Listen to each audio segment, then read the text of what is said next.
Baik, saya akan melanjutkan untuk presentasi yang analisis preskriptif ini, yang dimana berdasarkan kasus yang telah ada di bawah ini. Kemudian untuk soal yang A ini, keputusan apa yang dibuat dalam kasus tersebut, kemudian data apa, deskriptif dan atau prediktif yang dibutuhkan untuk membuat alokasi terbaik untuk kasus tersebut. Kemudian kendala atau constraint apa yang mungkin perlu diperhatikan dalam memberikan kontrak untuk suatu rute. Kemudian yang terakhir ini contoh kasus apalagi yang dapat dimodalkan menggunakan pengambilan keputusan semacam ini. Baik, untuk presentasinya bisa kita lanjutkan.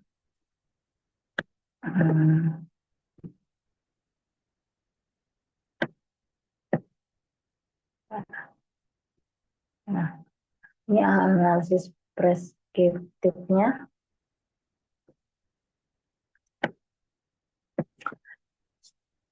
Studi kasus yang sudah ada yaitu tentang analisis preskriptif, yang dimana analisis ini digunakan untuk membantu sekolah distrik di Philadelphia dalam memilih vendor bus terbaik untuk mengontrak rute bus sekolah secara efisien dan optimal.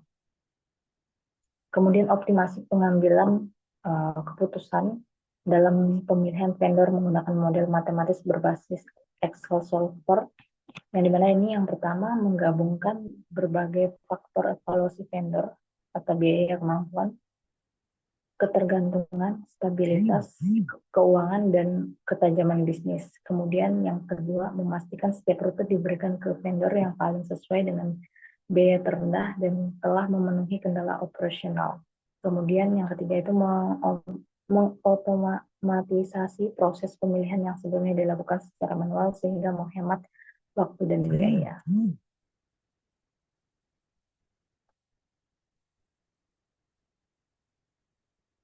Kemudian ada juga manfaatnya. Manfaatnya itu pendekatan ini memungkinkan distrik untuk membuat keputusan kontrak yang lebih tepat dan efisien serta mengoptimalkan jumlah vendor dan rute yang diberikan kepada masing-masing vendor.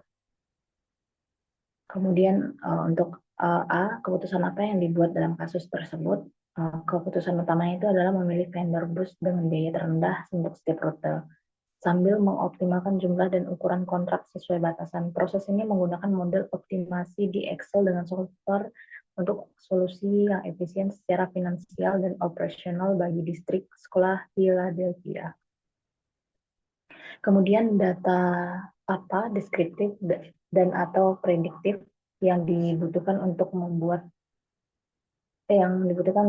alokasi terbaik untuk kasus tersebut. Untuk data deskriptifnya, yaitu yang pertama itu biaya proposal dari setiap vendor untuk setiap rute, kemudian yang kedua itu jumlah rute yang diajukan oleh setiap vendor, yang kemudian ketiga itu jumlah minimum dan maksimum rute yang harus diberikan kepada setiap vendor, yang kemudian yang keempat kapasitas dan kemampuan masing-masing vendor, yang kemudian kelima batasan dan kendala operasional seperti jumlah minimum rute yang harus diterima vendor dan batasan anggaran. Kemudian untuk data prediktifnya, yang pertama itu perkiraan biaya operasional dan keuntungan dari setiap vendor berdasarkan rute alokasi yang dialokasikan. Kemudian yang kedua itu perkiraan kebutuhan dan permintaan rute di masa depan untuk memastikan alokasi yang optimal dan berkelanjutan.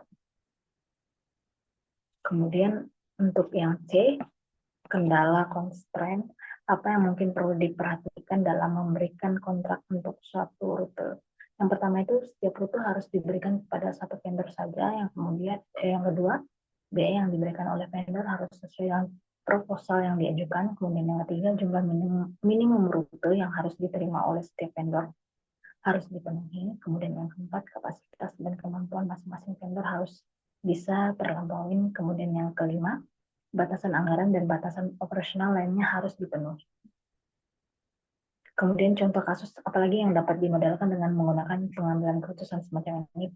Pengambilan keputusan ini dapat diterapkan pada penugasan proyek atau penggandaan barang dan jasa serta pengalokasian sumber daya dalam produksi dengan mempertimbangkan biaya, kapasitas, dan batasan untuk mengoptimalkan efisiensi dan biaya. Baik, sekian dari hasil presentasi saya ucapkan terima kasih.